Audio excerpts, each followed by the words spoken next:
Hello and a warm welcome to Blue Spoon Veggie. Did you know that many of the amazing women who successfully campaigned for votes for women were also cooking delicious vegetarian food at home? Talk about multitasking.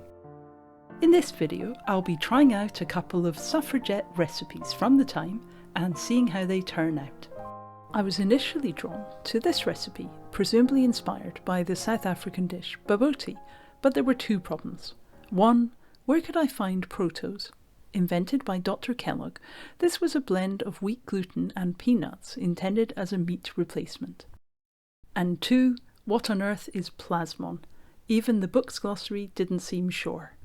The weather's kind of gloomy today, so I'm going to start with this hearty, savoury haricot pie. One of the ingredients for this is good gravy, so I saw this as a good time to make up a batch of my veggie gravy. Hopefully it'll be good enough. I vary the veg that I use for gravy. Today it's a base of shallots, leeks, spring onions, carrots, celery and fennel, all of which I'm sweating down in some oil and butter. Later on I'll add garlic, mushrooms, tomatoes, herbs and a few other flavourings. Carrots and turnip are the vegetables that Mrs. E. Adair Impey suggests for her pie, but since she also offers some alternatives, I like her already, I've decided to use cauliflower and parsnip. Chop these up nice and small. There are no instructions for this or most other decisions in the recipe, and then I'm going to parboil them as instructed. Meanwhile, the cooked haricot beans go into a pie dish ready to receive the vegetable layer. Veggies softened a little. They can be drained, while I make up another ingredient for the pie, a good white sauce, well seasoned with mustard, chopped parsley, etc. Sauce nice and smooth. Not being sure what the etc. really meant, I'm just using parsley and mustard, plus some seasoning.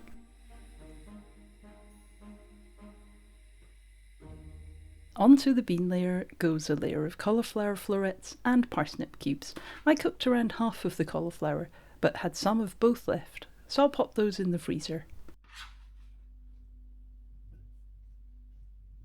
Now for a little gravy. Is that enough? To be safe, I'll add a touch more.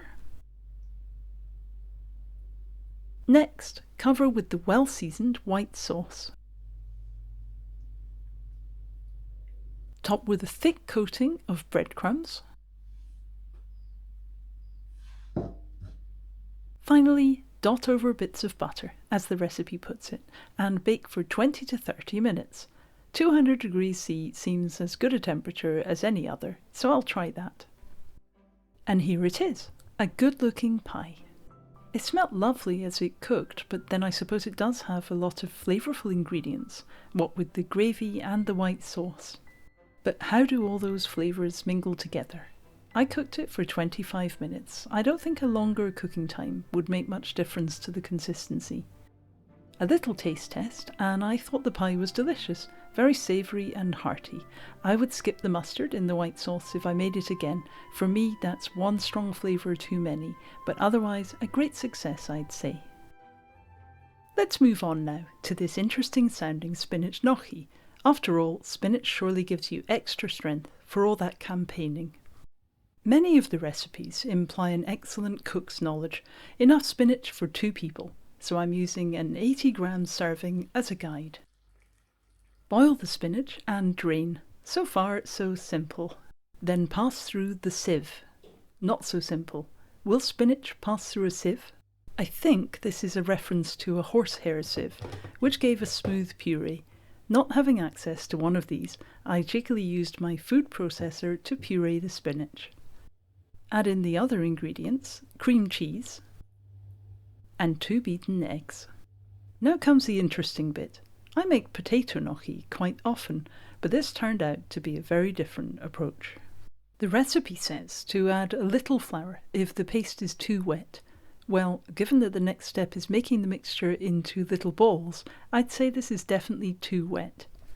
So off I set, adding a little flour, then a little more, a little more. You can see how this is going.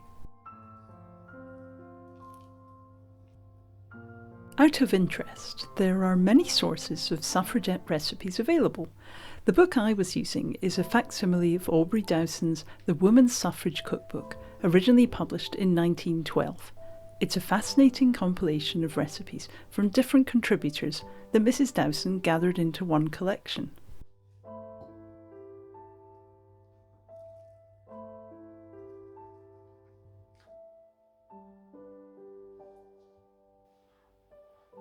Altogether, I added 10 tablespoons of flour, maybe around 250 grams.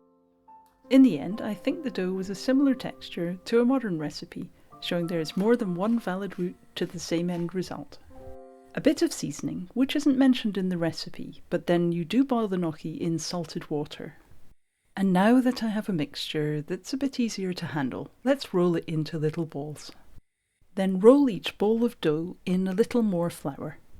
I've lightly oiled my hands as I would when handling a soft bread dough. Next I'll boil the dumplings for a few minutes until they float to the surface. As I continued to make the rest of these delicate gnocchi, I found that dropping balls of dough into the flour, then lightly dusting them with a little more flour, was the easiest approach. Gnocchi all cooked, the recipe suggests topping them with butter and a sprinkle of parmesan. Since real parmesan isn't veggie, I took the liberty of replacing that with goat's gouda. The contributor, Mrs. DeBelly, also suggests that, if liked, tomato sauce can be served in a tureen.